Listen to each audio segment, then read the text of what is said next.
हनुमान जी के रहते हुए कैसी शंका। चल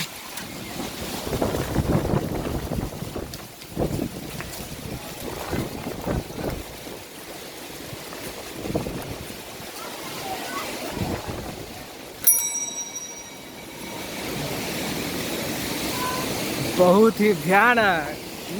ये बड़ी चो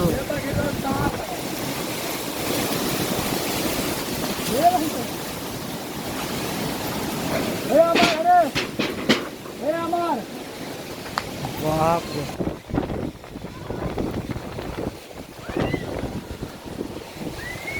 ये है आंधी का रूप है।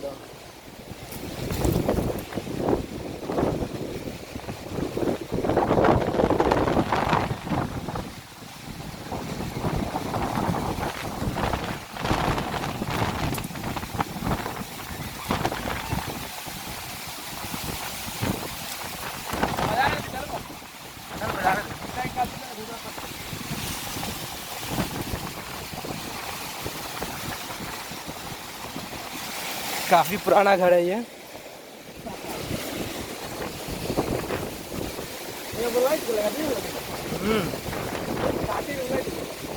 काठी देखिए यहाँ पे उलट चुका है तेज हवा आंधी के कारण।